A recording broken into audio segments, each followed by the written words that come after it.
fine. Yeah.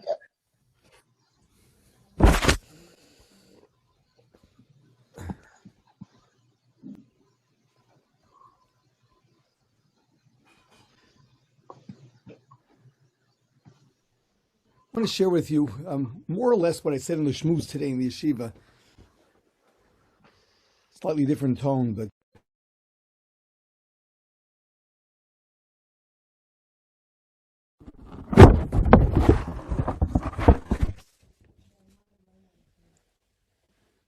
the Nisei Mitzrayim. First the Makis,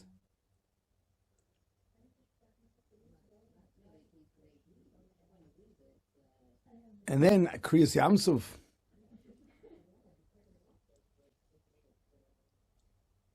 And they said Zekeli Van Veya, it was so clear. Chazal tell us all the water on earth split. Shamu Amim Yirgozun. Chilo Chaz Yoshvei Ploshes. Oz Nivhalu Alufei Edom. Elam Av Yochzei Marad. No Mogo Kol Yoshvei Chonan. The whole world heard about it.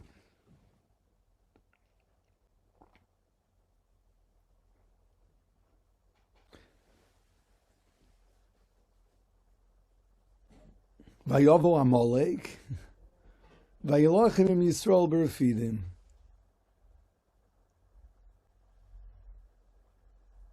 What's with Amalek? What's with it?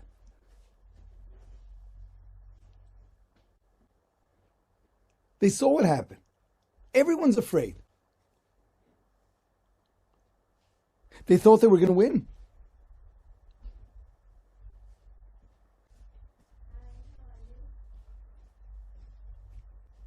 So, in Parsha Zocher, in Kiseitze, it says, Asher korcha baderech. Rashi brings the mashal. There's a boiling hot bath and no one wants to go into it. The first person jumps in, he gets he burns himself. But he makes it possible. He makes it possible. So after that, others will also start up. What was he doing? What was Amalek doing? And how about everybody else that jumps in? Everyone else that fought with Klal Yisrael. They don't realize this is not a strong army. You're fighting the creator of heaven and earth.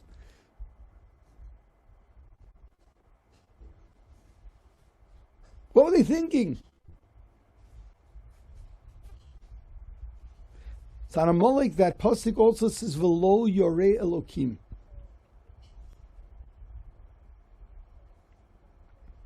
You know what "lo yorei Elokim" really means? You're not thinking. What's yira? Yira is to take things seriously. They're not thinking. Not Amalek, and not everybody else that jumps into that bath when you see that someone just got himself third-degree burns.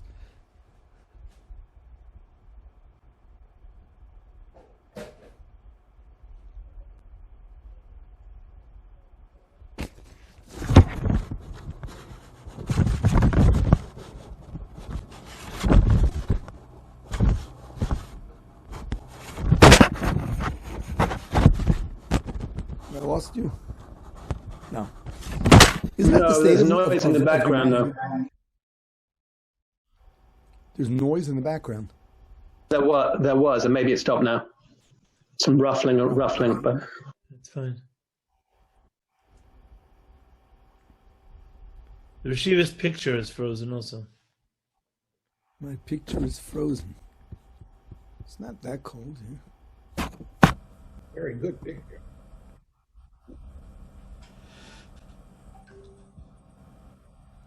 I'll keep talking. I think we can hear you. We can still hear the Rosh Hashiva, so maybe continue. We'll keep going.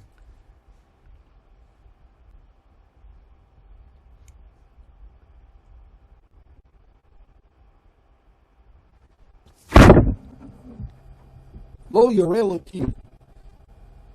Because you don't think. You don't realize what's going on. So for humanity,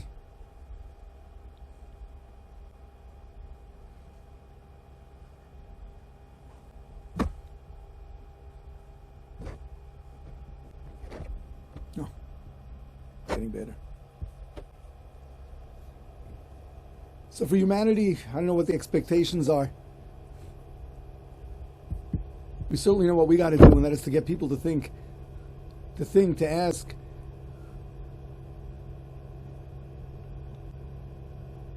But it's got to start with us.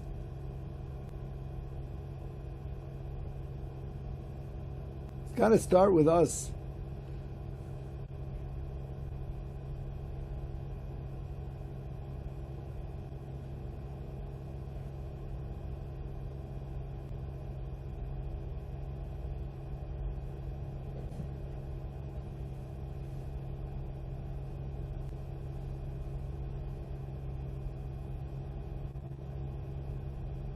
I don't want to dwell on the pandemic.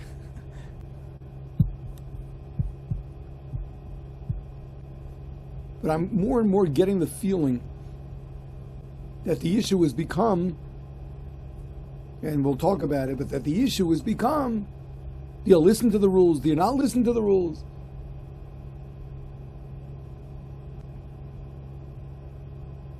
What Hashem's telling us has been forgotten.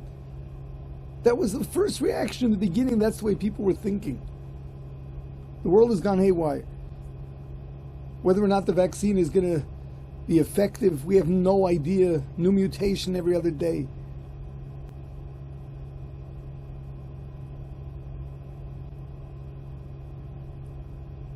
We can't ignore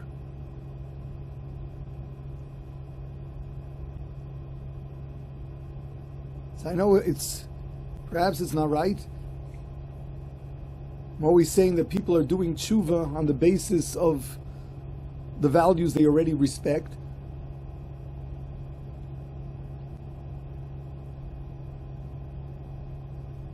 The Talmud Torah Keneged Kulam people say it's because we're not learning well enough.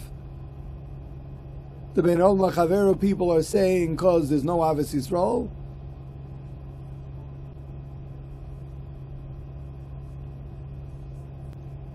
And the Kiruv people are saying because we're not doing Kiruv.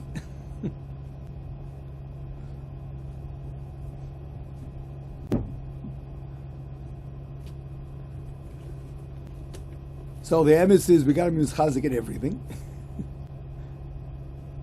Got to be mischazik in everything.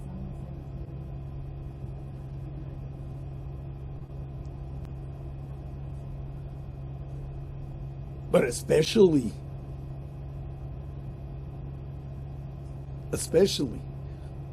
we who got the message a long time ago that Klal Yisrael is disintegrating, and it's our responsibility to put an end to that.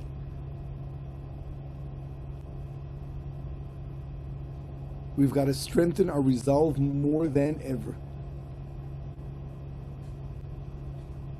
Yeah, we have a vision. That doesn't mean that we're potter from doing anything else.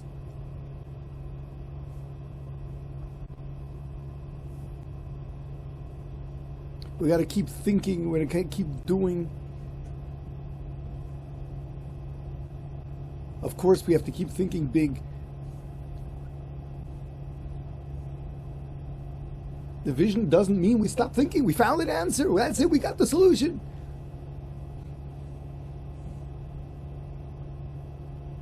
We're giving it our all. But it's a 10-year plan. And Hashem has made humanity crazy today.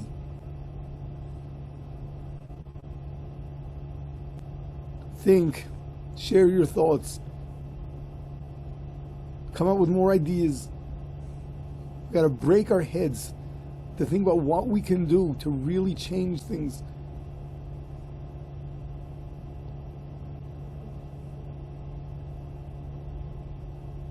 And of course, we've got to be more committed than ever before. what we're doing now and on Zoom to really make sure we're giving our best and make sure that we're not neglecting our learning and our davening and our Avos Yisrael.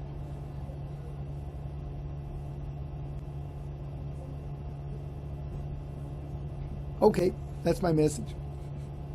Is anyone presenting? Yes, Robin Meyerson from Project Inspire Arizona is going to say a few words. Hi, thank you very much. I'm quite humbled to share with this leadership team and be part of this leadership team. For many of you, you don't know my background, so I just thought in my five to 7 minutes here, I just give you a little bit of my background. I worked in corporate America for about 10 to 15 years. And then as I was becoming more observant, I decided to leave corporate America and to raise my family and to give my strengths to the Jewish world. So for the last 20 years, I've been in Arizona building our Jewish community. So I helped the community kollel. I started a business for Jewish Spirit magazine, and at the high point, we had 100,000 printed magazines in 17 different cities. And then I helped build our girls' high school. I helped build our yeshiva, and I was one of the founding members of our synagogue here in Scottsdale. So there are 150,000 Jews in Arizona and maybe about 700 from families across the whole state. So there's so much work to do. And I got involved also with the Shabbos Project for 7 years running that. And at about that time, I started to get very frustrated because we have amazing rabbis and rebbitzins in our community, but it's just not enough manpower to reach the 150,000 Jews. So I reached out to Rabbi Sampson and Rabbi Barnett and had a meeting in New Jersey with Project Inspire, and it said, please help me. What else can I do? I'm just one person, and what can we do? Even though at the time I had about 100 volunteers helping me with the Shabbat project that I was running. So Rabbi Sampson kindly invited me back to New York in a few weeks to meet the women who were doing similar things that I was doing. And so I came back to Arizona, and I launched Project Inspire Arizona. And I'm implementing all the things that I've learned from the amazing Project Inspire women that I had when I met them in New York. And I've also been very busy running programs and fundraising here in Arizona. So that's how I got involved, and that's how we started here about 2.5, 3 years ago. And just to share with you a little bit about what we've been doing during COVID, we've been busier than ever, actually. We were doing programming maybe once a month, maybe every 2 weeks, but now we're doing multiple programs. The challah bake that I ran for the last 7, 8 years, we started out originally just as the Arizona Shabbat Project and Arizona challah bake, but it soon morphed into a national challah bake, and we had cities like Atlanta, North Carolina, Toronto, Chicago, Los Angeles, all jumping on board to be in the Arizona challah bake, so we renamed it the National Challah Bake.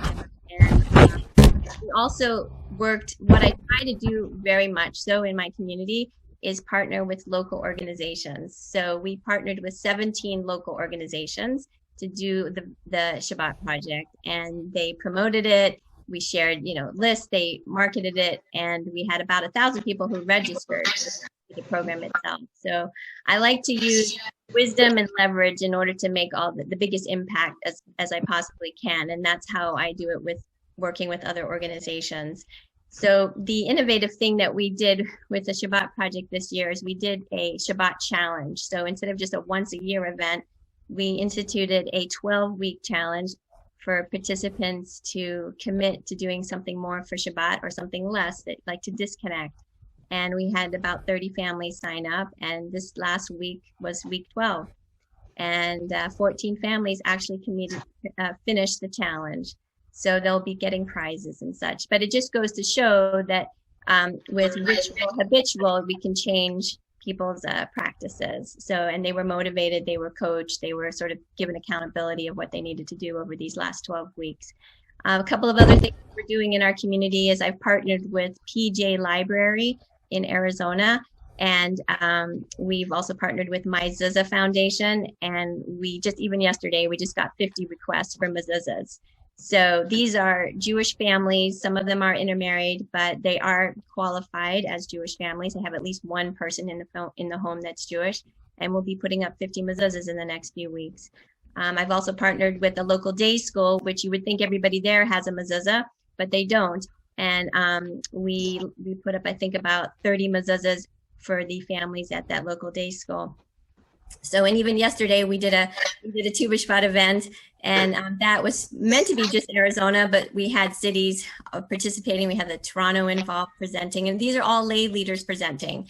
I lead learning once a week on Mondays, but all the other programs are led by lay leaders. These are either observant or not yet observant, and they're all learning and growing together, and that's the manpower that we have. I also wanted to share with you that I did a mind flex with Project Inspire on the afterlife, because in addition to my role with Project Inspire, I'm the West Coast director for the National Association of Hevra Kadishas. So I've been involved with the Hevra Kadisha for about 10 to 15 years. And I've written books and made websites and do a lot of education on the importance of burial over cremation, because it's a crisis in our world, in our Jewish world. About 50% of Jews are being cremated. 50 Jews every single day are being cremated. So I did a mind flex for Project Inspire on the afterlife, and we had, I think it was a record-breaking mind flex on attendance, and I'm still getting calls from it. And because of that, and because of the work that I do with the Hevra Kadishas, the National Association, I was asked by Europe to present. And so I presented to the leadership, the Rebbitzins and the rabbis in Europe, United Kingdom, and South Africa on the importance of the afterlife and burial. And then actually just yesterday, I presented to the lay people. So the work that we're doing in Arizona has kind of gone global, and it's very exciting. And I'm honored to be a part of this team, and something has to be done. We have to work the best we possibly can to use our wisdom and leverage other organizations to reach absolutely every single Jew that we can. And I'm committed to my 150,000 in my city, but whatever I can do worldwide is my passion. Thank you very much. Thank you, Robert. I'm humbled.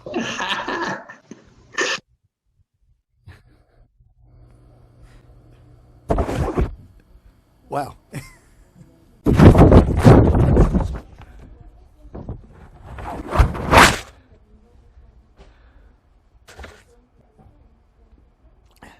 It's a tough one to follow.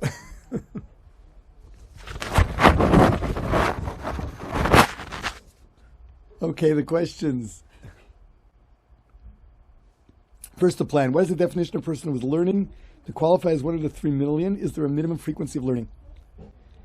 1 week or 1 month, and a minimum duration, 5 minutes, 30 minutes, 1 hour. Yeah, what we're talking about is approximately a class a week. There's been a debate where some say that that's too much. I am starting off with I want to keep this number of once a week. If we find that that's not so realistic, or that once a month is really making a difference to people, I'm open to compromise, but I think our default position is a weekly class. As far as the duration is as long as it is one of the classes that we're going to have online.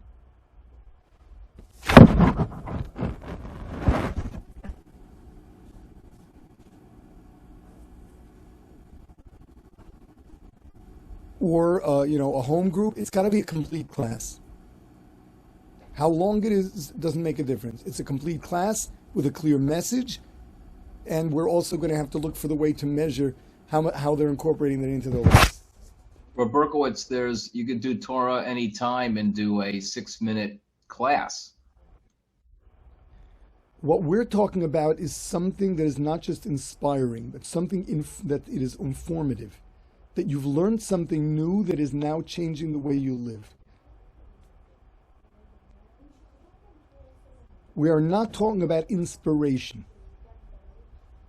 We're talking about really what we want the Jews to get used to is the idea that you turn to Torah for guidance and how to live. All right, from now on, I would say instructions for living. An example, please. Well, let's start with simple things. When you get a piece of information, what do you do with it? What do you do with it? I mean, I don't want to get off on a tangent, but people today believe that they are more informed than anyone ever before, that people are so much, have so much of a better understanding of everything because everything is literally at their fingertips. They do not realize that they're dealing with a lot of information that they know nothing about. They don't know how to deal with it. They don't know how to ascertain whether or not it's really authentic, whether or not the message that's given across is backed up by the evidence.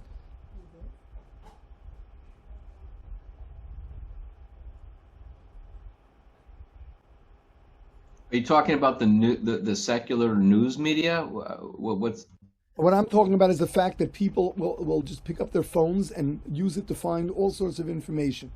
What they do with that information, though, do they know how to analyze information? Just as a, people aren't thinking so much today. They have all sorts of facts. They don't know what to do with it. Teaching people to think. The 48 ways, mamish. People teaching people to think. Of course, you're talking about Berel Nachavero. How to deal with relationships, marriage, child raising, integrity.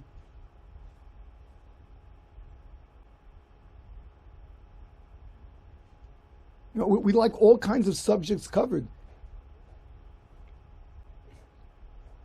Now, an ikratas, what we call Avos Hashem, the 5 levels of pleasure. For them to understand what makes them tick, what is it that they're attracted to? And for them to choose their own priorities once they realize that they've been choosing the wrong ones. These are the real age classes that challenge people and make them think in a very user-friendly way. We're not looking for classes that are inspiring and making them feel good.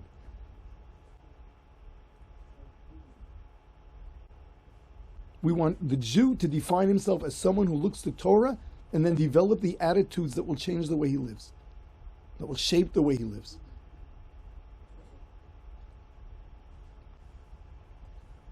Sorry, Berkowitz, I'm still confused. To me, I don't understand what's so different. I understand Torah Anytime, which was a good example, has tons of informative, deep stuff. I don't see what's different, and I don't see how it's what. Torah Anytime has lots of things. Torah Anytime has lots of things. Some of them which change your attitudes. Others are nice, are listening to something that's very nice and very inspirational. We're not talking about classes that are going to be rooting for spirituality, just rooting for it. We're talking about classes that really challenge people and challenge the way they're thinking, the way they're making decisions, making them aware of new things. The idea is you study something, you change your attitude.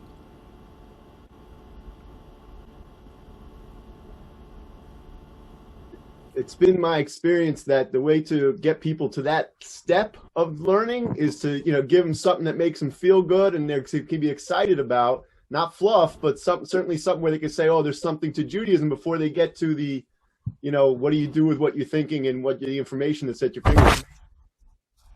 So I'm not clear. Listen, you're getting into the details. We're beginning with Jewish entertainment. Our first level is just entertainment. We're not bringing them the destination level where they're going to be counted among the 3 million that are learning is when they've already gone through the stages of being made to feel good. But the destination level cannot just be general inspiration or feeling good that, it's nice to be Jewish. It's the idea that you study Torah and that changes the way you live. And I keep saying that doesn't mean you light Shabbos candles. It means major attitudes in life and the way you live your life starts changing. Real Torah wisdom.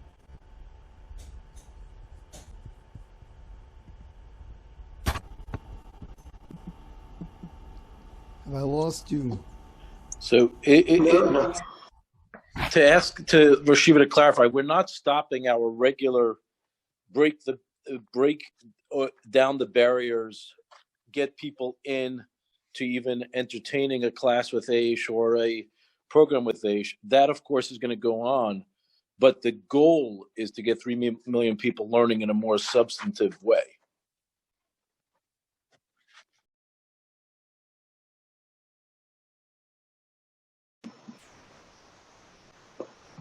Oops. You left the Rosh Hashiva speechless.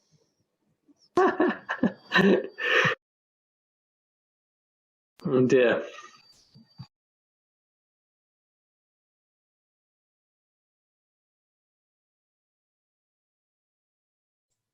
From the way his computer was shaking, I was actually shocked that we made it this far.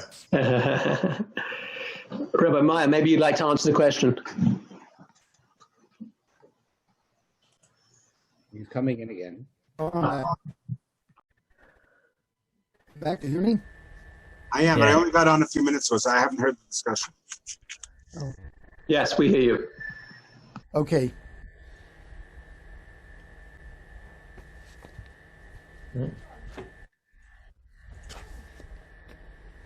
So once again, in terms of how to get people interested, there's an entrance level and then a second level, and what I'm really discussing is the third level. We're not going to measure. Just FYI, I don't know if it's Rashiva's camera, but I don't see the Rashiva. Does anyone? I'm not seeing anyone either. But we do hear the Rosh Hashiva. Right, so I'll keep talking and hopefully it'll come back. Okay. We are not counting people in the first two levels.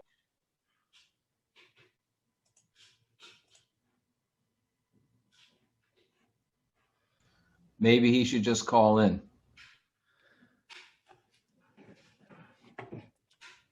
Maybe if we turn off our cameras, then his might work. We'll use less. No, what happens is that because there hasn't been school in 10 months in Israel, the kids are all logged in, so it eats up the, Wow. I don't want to ask what they're logged in on. Only the ones in Be'esh Yossi. Yeah. Today's a crazy day because it's Tu B'Shvat and all the school lines have been falling down all the time. So it's I think also people are Googling how to light a dumpster on fire. There's a lot of stuff going on. I tell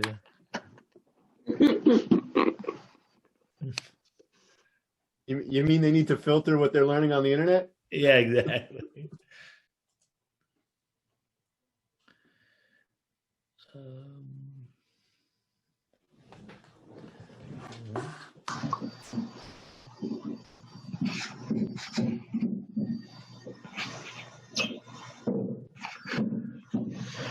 Did anybody hear the Rosh Hashiva on Achdus yesterday? From the your side when you spoke in the base marriage? What's that? Well, Shiva's here. The Shiva's back on.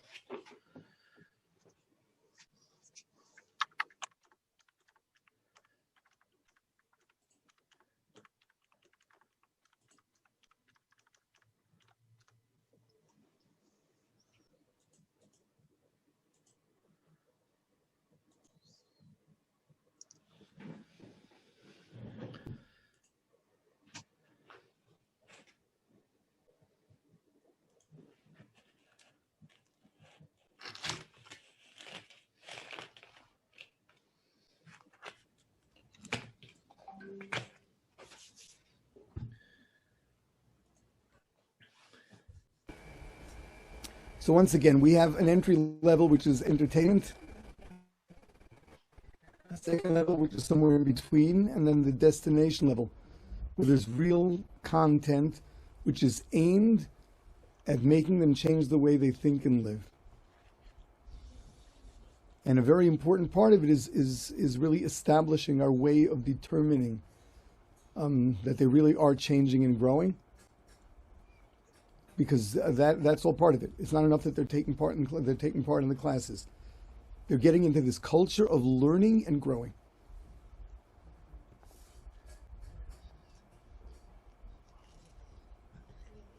Okay? In trying to assemble the most efficient and effective staff in our branch. Yeah, and by the way, I think another thing about Torah Anytime. Torah Anytime is a bunch of talking rabbis and rebbitzins.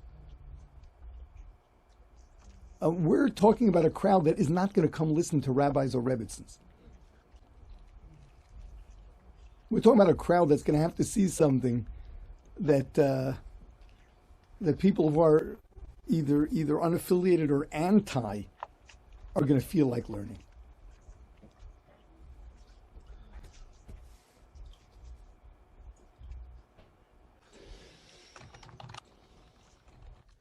Okay. In trying to assemble the most efficient, effective staff in our branch, how should we look into the future? What will change because of the new plan? I think this is premature. We don't know enough to be able to. I don't know enough to be able to answer that question. I don't think any of us really know enough to answer that question yet. We're still putting it together, which is number 3. One said we will need more people who are really good at PR, excel in social media. I believe all of that is going to be done by way of Yerushalayim calling upon the people that we think can do it and hiring outsiders too. If you know good people to hire, you can let us know. I don't think we're expecting the same way we personally in Yerushalayim, are not going to be doing most of the work. There'll be professionals doing it. We don't really expect the branches to be doing it or hiring the people to do that.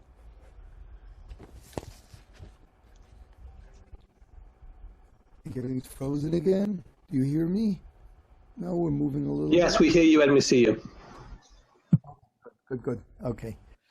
Berkowitz, I could just ask on that question that as far as what will change in the branches, it is still premature. The idea is that there's going to be need for something on the ground to help establish different kinds of communities, online communities that then become physical communities in different places. And obviously that's where the branches come in. We don't know exactly how yet. We really don't know. It's still premature. These things take time. The very first thing we really have to do is get the classes together. We can't expect to set up something that's going to be bringing people to classes that don't yet exist. So we're really working on the 3 levels, beginning with the destination level and then moving up and moving up. And even before that, there's a need for a proof of concept where we're going to have to do something very small scale just to see that it really does work. So once again, in terms of giving you an idea of where we think all everyone out there is headed, we don't know yet. We really don't know yet. It's much too early. These things take time. All right, can I ask another question? Are there any new updates? Yeah. Sorry, I don't want to seem negative. I'm not. I just want to understand. So I'm just asking questions. I hope that's okay. So what the Rosh Yeshiva just said about the rabbis and rebbitzins, in a sense, makes the branch leaders, the rabbis, somewhat obsolete. I'm wondering if that's really the case in terms of this plan. And then I understand when we heard about the plan, the branches were going to be involved. And now, from what the Rosh Yeshiva is saying, doesn't seem so. It seems more like we need a bunch of models, like figureheads or celebrities and those types of people to give over ideas that are important. And then I guess that's where all the big money will go. But there's a thing called Cameo, by the way, which is online. You can go to Cameo and ask celebrities to say things for you. Might be something to look into. But I'd like more clarity, please, to understand this plan. Yes. 2 things. Number 1, in terms of the rabbis and rebbitzins, first of all, that's the online thing. In terms of in person, what's going to be necessary is to take interested non-frum people that have gotten involved and turn them into lay leaders. Now, who's going to do that? That is definitely going to be frum people. Frum people are going to try to turn the non-frum lay leaders into lay leaders. That's an area where, we are hoping that all of you are going to be able to help. Project Inspire has done things like this in the past. and it may very well be that could make for one of the ways that everybody can get involved, which is yourselves and getting the frum to get the fry, to get more fry. In other words, the non-frum people are going to become lay leaders because they were inspired by frum people who may have been inspired by you. That would seem to make the most sense. Again, it's premature. In terms of a role of the brands, of course the brands are going to have a role. We haven't defined it yet because it's much too early. This is when we're talking about a plan. We're talking about something that we believe is going to work. We're giving it our all. We are going to try to raise lots of money for this, and we're really investing all of our efforts in this. So it's got to be a plan that makes a lot of sense, and we have to work on every single part of it. So we do not yet have that later stage worked out.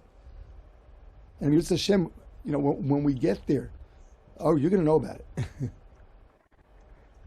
Is it Rosh Hashiva, is it possible even in the early stages that when the social media plan and whatever it is worked out, that the branches might also be able to do something in that direction as well? Meaning that they might say, incorporate, what, this is going to work. We can get our community involved and use social media for our people in some way as well, so that we would all sort of be in line. Right. Is that possible too? Right. Sure. Great. Yeah. Roberto? Yeah. It's Steve Berger. I just say one thing, which is, I think one of the things that needs a drop of clarity is that we're really going after the totally unaffiliated, not the people that are even in the front doors. Our job is to really go find those people that so many people have struggled. And as we find them, the trail is going to lead back, and there's going to be more work for, I think, everyone out there across the country. But I think the early stages is going to be on our backs to raise the money and to create the stuff that's going to lead back to all of you. Yeah, from what I did understand from Chaim is that that it may be that although our stuff is going to be geared to the people that are really far away and not coming to any Aish center anywhere, it'll still be something that you may want to use, and we have nothing against that. Is there a timeline for the next year? I know this is a 10-year plan, but maybe it would give clarity if we understood the next 6 months, the next year, the next 18 months. Like what are the next steps? I really think Elliot is on the call here. Elliot is really the address for all of that, and maybe he should schedule whether a one-time or a regular call where he can just let you know where everything's standing. Right now we're still working on the business plan, and our hope is that in the near future to have that put together. And we're talking about weeks. Elliot, are you there? That's really the first step. Yeah, I'm here. I can talk about it now, but What's that? Rosh Hashiva suggesting we make a separate call about it. So whatever. Yeah, you want to do that? Happy to. Yeah, he's here, but the Rosh Hashiva was suggesting that we make another call about it. Right. I understand. Yeah. I think it's it's something that should be given the right amount of time, not just for you to make some kind of statement here, but it'll turn into all conversation and perhaps a separate call. Absolutely. Great. Yeah, absolutely. We're I would say by and this is what we said in the past calls. I know people we're all anxious for it to move forward, but we said in the past calls that probably by February we would have an initial plan for the online media, and we're definitely on track for that. So I think certainly by the end of February we're going to have an overall business plan for the digital rollout, as well as like a phase one, what the proof of concept is going to look like. So my suggestion would be once we have that ready in February, we'll let everybody know, and we can definitely do a call to take everybody through it. Super. Great. Okay. Corona. When Torah Jews in Israel shut down roadways and attack police officers, creating Chil Hashem and undoing much of our hard work to create Kiddush Hashem, Is it to us to publicly protest their actions? If so, what form should the protests take? I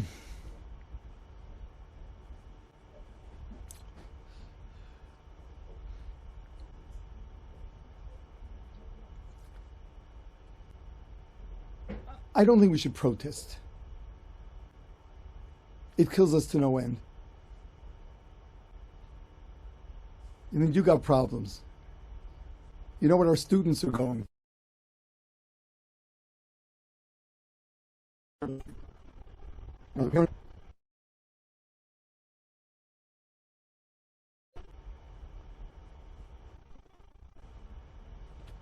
I don't know, we are experts in negative PR.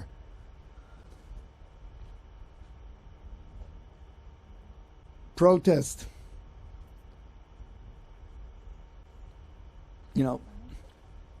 I don't think the issue with protest. I don't think the issue is protest. The question is another one, and maybe up here, which is I think that there's, for ourselves, we want to try to understand what's going on. And then the issue is it right in any way to try to explain that to people, or are you putting yourself on the wrong side? It's almost like trying to explain Trump, where you're just putting yourself on you're just placing yourself outside you're placing yourself outside the consensus and showing any sympathy for people that are doing something outrageous.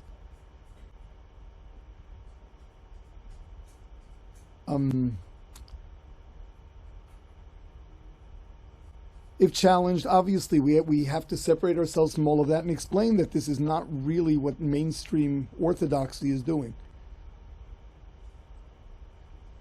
That's just to be very, very clear.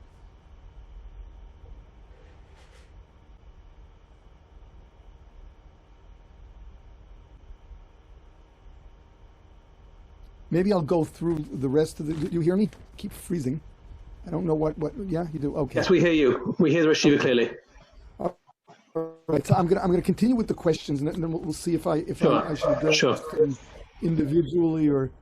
The following question was asked by a couple who are very active lay leaders of Project Inspire and Aish. A number of yeshiva schools in our community are legally holding in-person learning in their buildings. This has been noticed by the secular Jewish community, the non-Jewish community, as well as the city authorities. A number of non-Jewish newspapers have written articles about it, and it's being reported in the local news station. Outside of breaking the law, it puts Orthodox Jews in a very negative light and creates a Chil Hashem. This leaves the impression that Frum Jews think they are above the law and that they don't care about the health risks to the community at large as a result of holding in-person activities. It also makes Kiruv more challenging. What is our responsibility?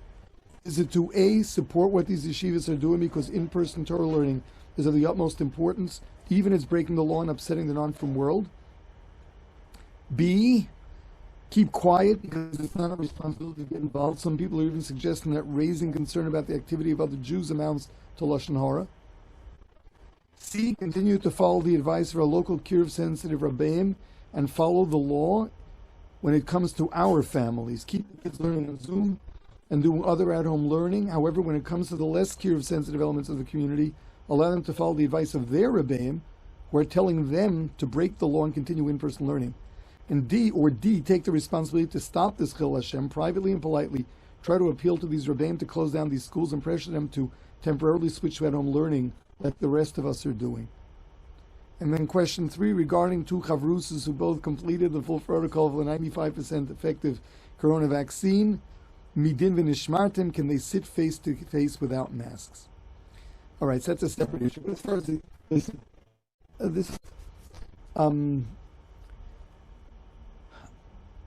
it's very hard to know what's going on in the minds of everybody else. In the first wave, like 80 people in the Lakewood community were nifter. And it took people up a little bit, but it didn't last very long. Most of Lakewood was sick. They've recovered. The death rate has gone down, Baruch Hashem. But right now, they're living as if the virus is no longer. Where are they coming from? So it's hard for me to speak for anybody else. What I see is that there are several different kinds of groups.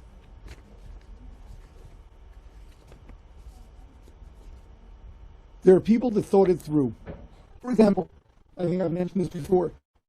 There's a Rebbe here in Yerushalayim. He spoke to Meilech Führer, the one of the big medical referral agencies here, or agents in Eretz Yisrael. He spoke to him. He got all the information about the disease, how it spreads, what are the percentages of people that get it that can get critically ill, how many people can be expected not to make it. He asked these questions, and he came to the conclusion that for Bells, the sacrifice of closing down shop is too great, and it is worth losing some lives over. He made a conscious decision and was open about it. And it was printed in the Haredi press. To a Hasidic group, where all of religion is done together, young and old. What would happen to their ruchnius if they wouldn't be davening together with the Rebbe, if they wouldn't be learning together, if they wouldn't be doing whatever they're doing together? The damage to their ruchnius would probably be irreversible. So he made a thing. Anyone who's not feeling well, you have any symptoms, stay home. Everyone else, come. There will be casualties, we know. We feel it's worth it, and we've got to take that risk. That's what he said. He was very open about it. Similarly, Reb Chaim Kanievsky initially, like in the first lockdowns, said it is more dangerous for Klal Yisrael to have all the chadorim closed than this virus is. This particular lockdown, the numbers went up like crazy. It's spreading in Eretz Yisrael. It is spreading like crazy. I mean, it was like 9,000 a day. This is Eretz Yisrael. Remember, is Eretz Yisrael. It's more than the state of New Jersey. There were 9,000 new cases every day. Younger people were getting seriously ill as well. The death rate climbed. It's still b'li ayin hara beneath the average for the world, but it climbed. They informed Reb Chaim, and he put out a message that the chadorim should close.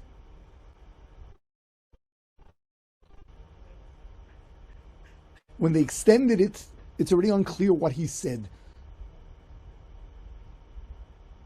I know at one local cheder here opened, the police came, there were demonstrations, it was terrible. And they said they opened in his name. Another cheder, I know for a fact, I know who spoke to Reb Chaim about it, he told them, the Rebbeim can take out in a classroom with masks and learn with them, and then have a different group of a couple of Talmidim. And over the course of the week, everyone will have learned a little bit.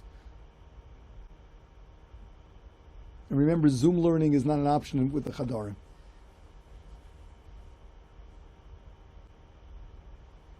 That's in the second one. We understand that it's a shikul, it is something that has to be thought through. I don't know if this is really the case with everybody, with all the communities. I don't know what was conscious, what was subconscious. Can I ask a question? I really don't know. Can the Rashiv explain I'm not done. Okay, sorry. I'm not done. I don't know where different people were coming from. What's going on, though, in Bnei Brak and in Meir Sharim, where they decided that if this is a Zionist plot against Haredim, I don't know who started that. You know, it doesn't take much. It doesn't take much to get people to believe you. I don't know who started that. There is nobody responsible that is behind it. There is nobody responsible that is behind that. But they're all over the press. They burnt a bus in Bnei Brak. They burned garbage cans. Well, yeah, burned garbage cans in Meir Sharim. Demonstrations all over the place. Nobody responsible is behind that. I don't know who created that attitude.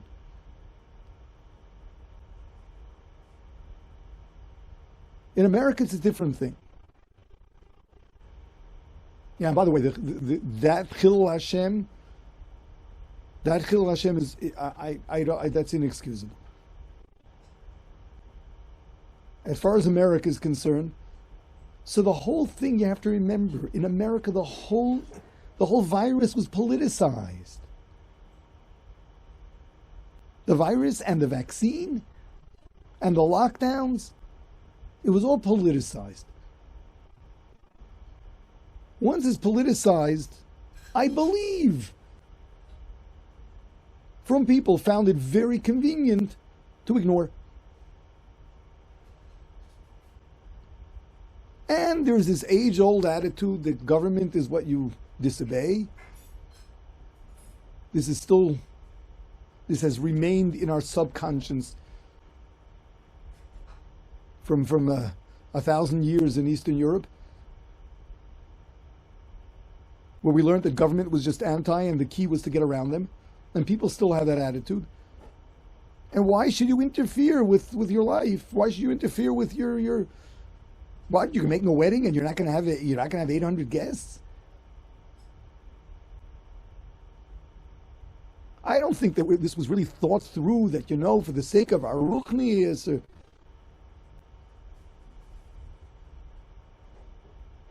You know, and then denial is one of those ways that people cope with uncomfortable situations. That people don't understand. People don't understand what they're doing to the image of frum Jews in the world. I don't think they care. It never entered. It never bothered them.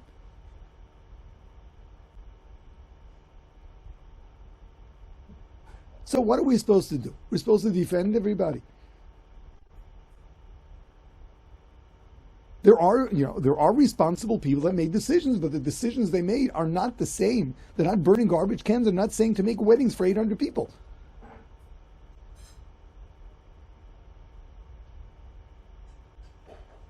To get up and protest, to knock your fellow Jew, that negativity should never be part of your repertoire.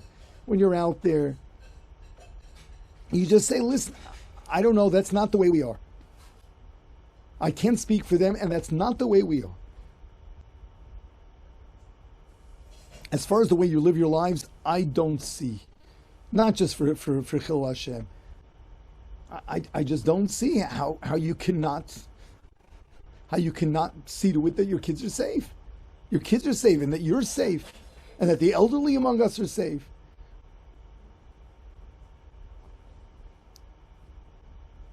I don't see it.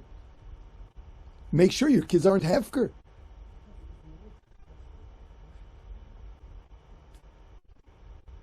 In our community in Eretz Yisrael, they'll look at us as a little funny, but there's also a certain respect. They think we may be overdoing it a drop, but there's a certain respect.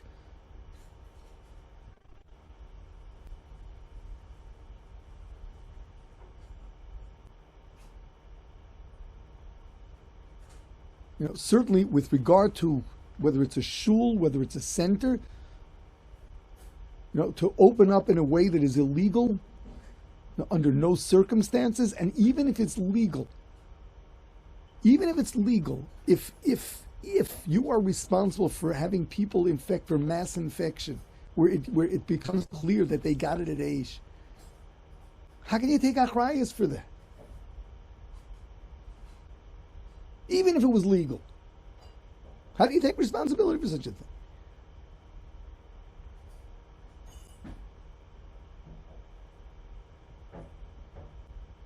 So I don't know if I've answered all your questions.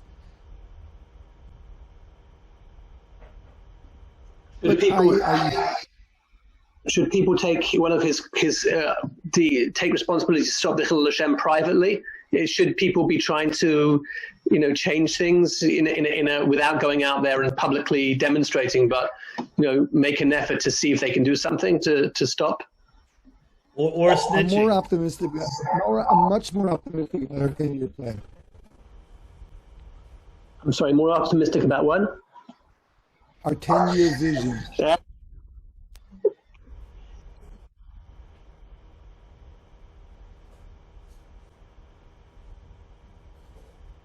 Rashiv, I think it's also clear that there's no data to show that a decision made in Bells costed more lives than in decisions that decided to close. I'm not aware of. It was one of the red neighborhoods, but there were so many other red neighborhoods.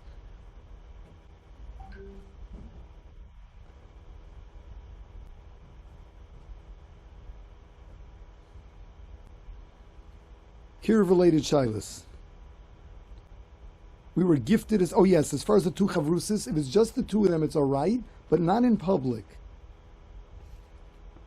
Remember, the reason why people that were vaccinated have to continue wearing masks, aside from the fact that it's only 95% effective, but even if you know that you have antibodies, you could still infect somebody else. You can be a carrier and you can still infect somebody else. So if both of you were vaccinated, that's not a problem. There, the only problem is if there's anyone else around, or it's just it's a question of Marasayin, Chil Hashem, bad education. By the way, the Hikr of Marasayin is bad education.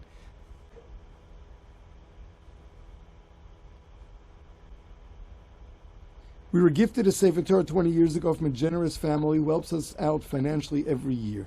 Sefer Torah was written kosher in Israel. It's a beauty.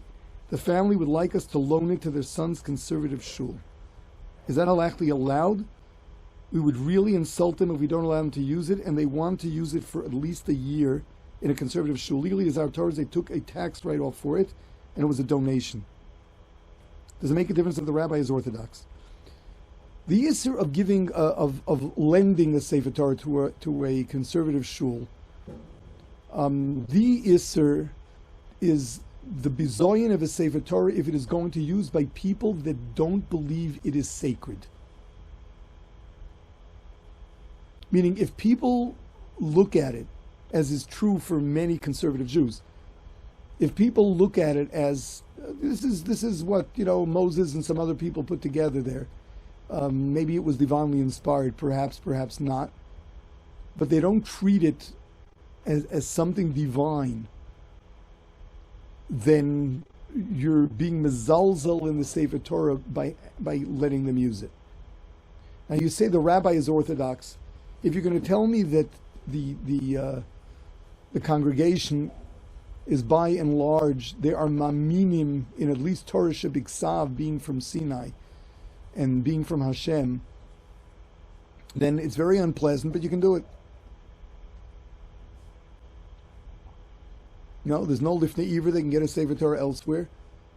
As far as the Messiah, I don't know if this is called B'Shas Avera, and as a result of it, it would be mutter for Darkei Shalom. Rabbi Berkowitz, the rabbi believes Torah's Sinai. I can't say what happens from to the congregation. So you have to know what is he instilled in them. Well, what has he instilled in them? What has he gotten them to believe in?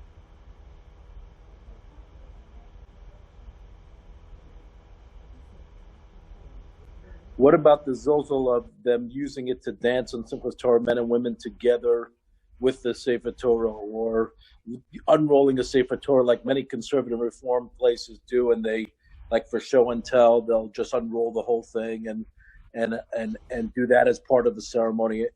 Are those not considered zilzal? They're not considered zilzal. If they respect it as being holy, just they have ideas of how to celebrate with it, or how to show people what it's about. That's not a zilzal. Our issue of women dancing with Sifrei Torah is not a zilzal in the Sifrei Torah. It's the confusion as to the role of a woman. I meant as far as the dancing mixed. As far as the mixed. As far as dancing mixed, again, that's not a zilzal in the Sifrei Torah. It's a zilzal in tznius.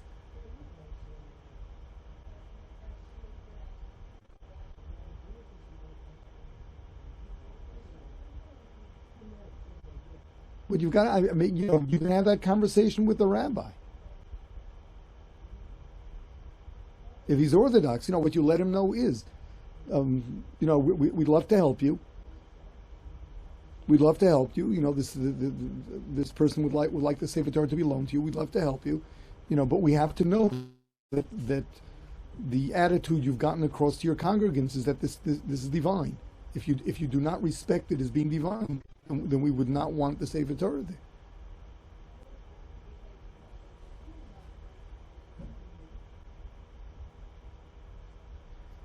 Two, am I allowed to help guide a teens club event in a local public school? Help guide. That is partnering with the Gay Straight Alliance Club as well. What do you mean by guide? Give them advice?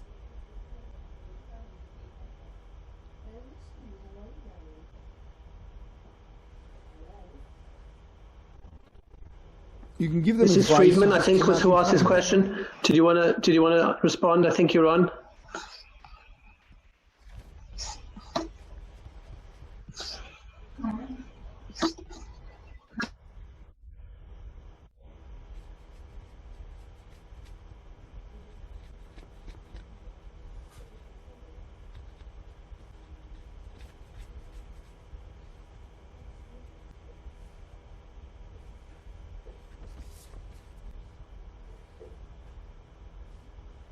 So, as a rule, you can help them, but you cannot officially be part of it.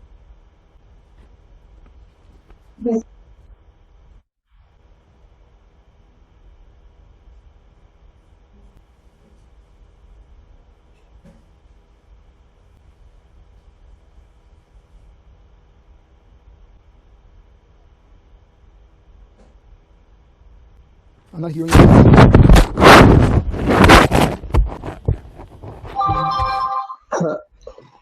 I think perhaps we should just move on. Okay. They can type their question in the chat.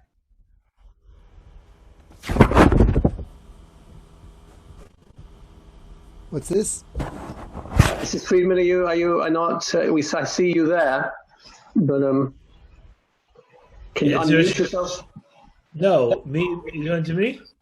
No, Malky Friedman. Here.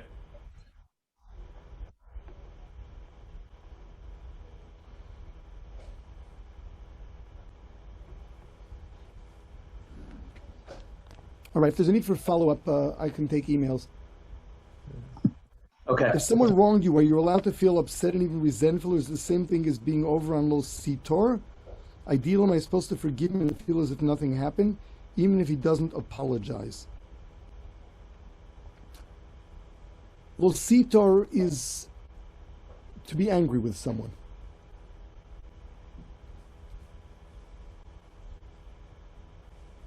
To feel that nothing happened is only if you can feel that nothing happened.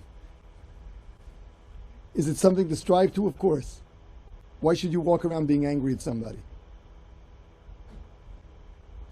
However, the halacha is, instead of being angry with him and then have to worry about Nekima and Natira, the halacha is that you're supposed to discuss it with him.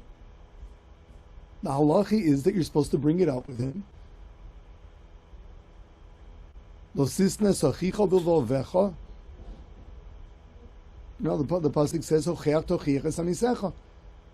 and if you rove Rishonim, the pashta dekra is, if someone upsets you, don't keep it in your heart, discuss it with him. Unemotionally. Give him the ability to either explain himself or apologize. If he doesn't, at that point you can be upset at him, but not with vengeance. And then for your own sake, you should work through it.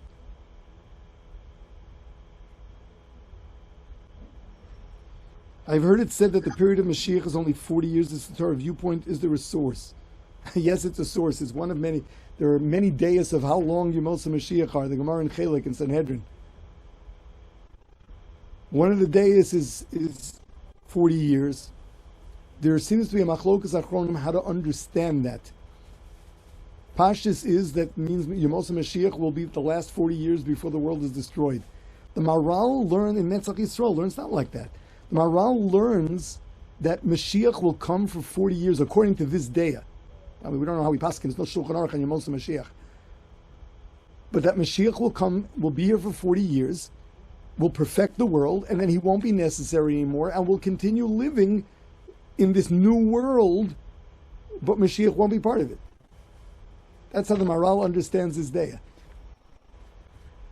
The new world, isn't the world destroyed after that? After that it's destroyed, but the new world, meaning the world of Mashiach, Mashiach will come according to this day in the Gemara.